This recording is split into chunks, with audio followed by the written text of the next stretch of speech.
this smart new Oldsmobile.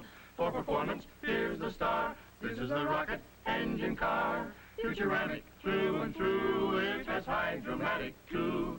When you take the wheel of this Oldsmobile, there's a big new thrill for you. That's it. Okay, kids, we're off the air. Good show. Let's kill those lights over there. Let's clear the set for the next show. Good show. Thanks, boss. Golly, Johnny, you were in great voice today. Oh, you're so sweet to say so. And it's so true. Hello, Billy. Hi, all. Here's another batch of fan letters for Lucille and Johnny. Oh, Thanks, Billy. golly, look at them all. Hey, here's one from our sponsor. Oh. Maybe you better open that one first. Good idea.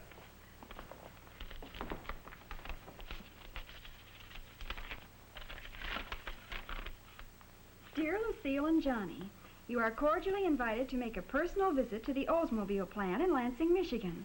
Oh, Johnny, look. To meet the men and women and see the machines that build the famous rocket engine. Gee, and it's signed by Mr. S.E. Skinner, general manager of Oldsmobile. How about that? I'd like to see that rocket engine plant myself. I understand it's the largest and most modern high-compression engine plant in the world. It sure is. And it cost millions of dollars. Oh, that's what I understand. Well, I'll see you kids later. So long, Hal. So long. Johnny, if you'll wait till I change, I'll have lunch with you. Okay, swell. Then we can read these letters together. See you in 10 minutes.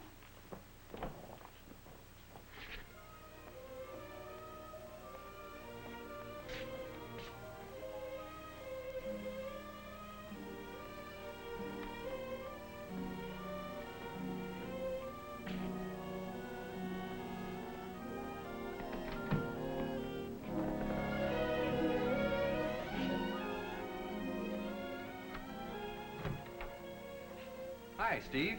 Well, hello, Johnny. Come on in. See the show?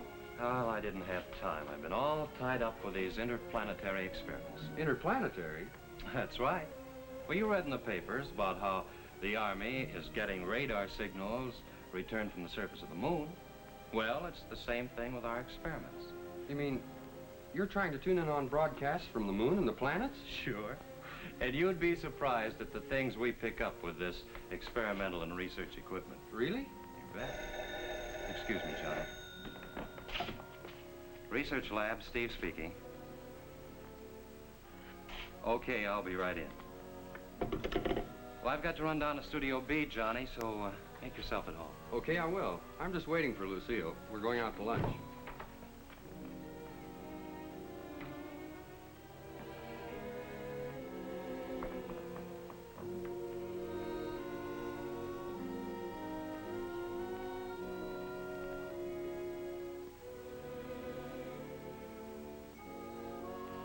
Television signals from the moon and the planets. He must think I'm crazy to believe that.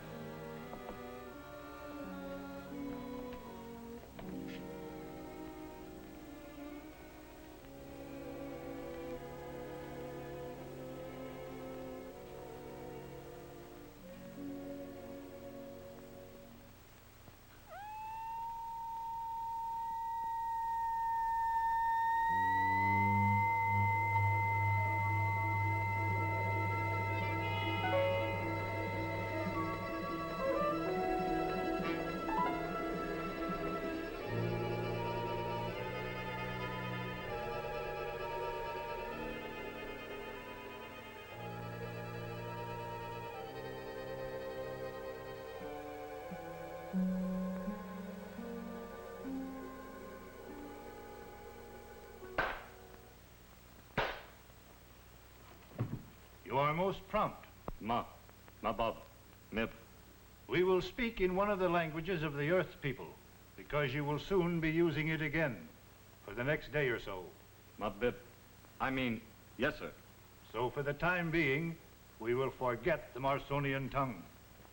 Marsonian tongue? So please rehearse as much Earth as possible, people? so that you will be Oh, proficient in no. its use. It can't Because be. I have orders to send you on a special mission to the planet Earth. As usual, you will take a flying disc. You will take off from this point and land approximately here. Then It is. From this point, It's Mars. you will proceed to I've tuned in Mars. where your mission Hey, Steve, begins. come here, quick, look. Now, the reason for this special mission is this. For some time now, we in the Interplanetary Intelligence Department have been greatly concerned over the tremendous scientific discoveries and advancements of the Earth people. That's true. They now know about the atom, and they know... Next thing we know, they will be sending explorers to invade us here on Mars. But they don't have the flying disc. How could they? With rockets. They do have rockets. That's right. I'd forgotten about the rockets. We don't dare forget anything or overlook any possibility. But what if the Earth people did come? We visit them occasionally, although they don't know that we do. That's different. We don't try to change their habits. But can you imagine what would happen on Mars if the Earth people came up? First thing you know, they'd have us chewing gum, reading comic magazines. Our airwaves would be full of soap operas, bebop music, and our super television sets would carry advertising commercials in color. No. So you see, we must stop the possibility of an invasion from Earth by rockets. If we don't, we might even end up paying income taxes. So your job is to go down to Earth as quickly as possible. Find out how far they've progressed in the rocket industry. And you know the rest. Sabotage? Yes, that's it. If necessary, use this. Now, here is the plan.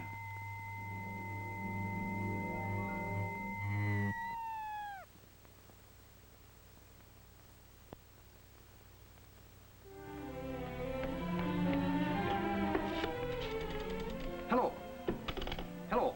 Operator, get me the FBI. No, make it the United States Army, and hurry. Wait, get me the President of the United States instead. You see, there's a man coming down here from Mars, and... No, I don't want the chief operator. Oh, never mind. She'd never believe me anyway.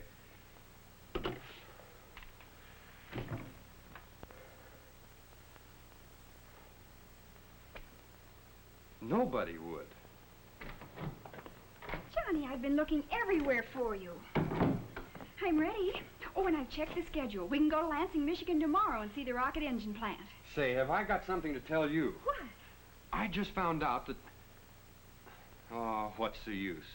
Even you wouldn't believe this. Come on.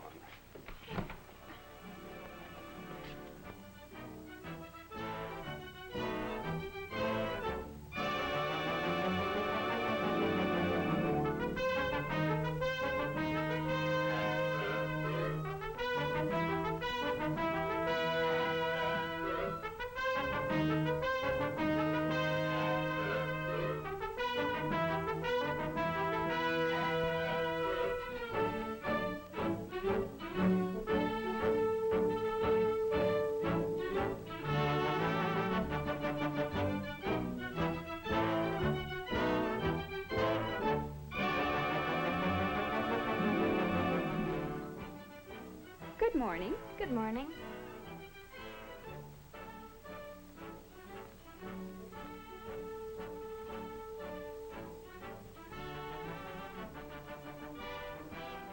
Have a seat, please.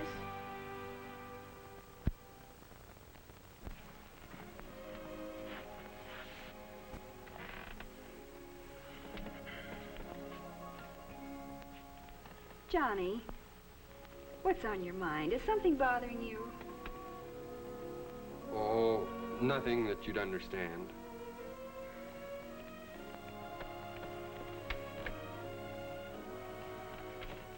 This looks interesting. What is it? It's about the rocket engine. Like that one right over there. Listen, the rocket engine is the direct result of the work of Mr. Charles F. Kettering. The research on high compression engines took more than 30 years. The rocket engine owes its tremendous power to its high compression design, plus outstanding mechanical efficiency. In outward appearance, this revolutionary new engine looks much like any other. However, there's a world of difference inside and a world of difference in the performance of the Oldsmobile rocket. For example, high compression... Lucille, look. He's here. Who's here? The man from Mars. Mars? Yes. Yes, that's who it is. Oh, Johnny, you and that imagination of yours. And I know why he's here, too. What? But it won't do him any good. And if nobody will believe me, I'll fight him alone. Why, I'll be the lone Rocketeer. Oh, no. How do you do, Mr. Martin? Someone else to see you, Mr. Clark. Oh. Hello, Lucille and Johnny. Nice to see you again. Hello, Mr. Clark. Are you all ready? Mm-hmm. Lucille, this is Mr. Martin. He's going to join us on our little trip. Mr. Martin, may I present Lucille and Johnny, better known as the Oldsmobile Singing Sweethearts. How do you do, Mr. Martin? It's a pleasure. Martin, I know who you are. Oh, you do? Are you sure? Yes, and you're in the wrong place. These rocket engines are built to supply powered automobiles. They don't drive the kind of rockets you think. Well, that's very interesting. Here are some glasses you'll wear when we get into the plant. And here are your visitor's passes. That's right. Now, let's see. I think first you'd all be interested in seeing our model layout of the entire plant. All done in miniature, but to the exact scale. Now, this section here is the scale model of the brand new rocket engine plant. Why, it's just like a toy. It's not a toy, Lucille. It's a tool. It's a plan for efficiency. You see, long before the millions of dollars were spent on the actual plant, the methods engineers laid out and built this scale model in order to determine the best possible location for each production machine and every foot of conveyor line. Look at all those little men and machines. Actually, Lucille, there are more than 3,000 individual pieces in this layout. The way they're laid out represents over a year of careful planning on the part of our engineers, superintendents, and plant foremen. The men who would actually be responsible for the operation when production got underway. A year? Mm-hmm. And as you can imagine, during that time they made hundreds of changes, improvements, and refinements before the plan was finished. For example, there were many new ideas for production methods, as well as for brand new machines. Machines entirely new to the industry. This is a plan that represents the last word in the scientific and efficient production of the newest, most revolutionary, and the most powerful engine ever installed in an Oldsmobile, the rocket. I see. What's that over there? Excuse me. Well, perhaps you'll understand it better when we actually see the batteries of big new transfer machines, the ultra-efficient conveyor systems, the super-sensitive inspecting devices, and everything else that makes this the world's most outstanding modern engine plant. And here's something else. When we're actually in the plant, I know you'll be impressed by the wide, clear aisles that represent just one of the many features designed for the safety and convenience of the people, the folks who work here. You see, since the rocket engine plant was to be entirely new, all the 246,000 square feet of it, planning it from scratch became kind of an engineer's dream in reality. I mean, such things as the lighting equipment could be the latest type of industrial fluorescent. The result is more and better light without creating glare. And believe me, good lighting is important for the type of precision work we do here.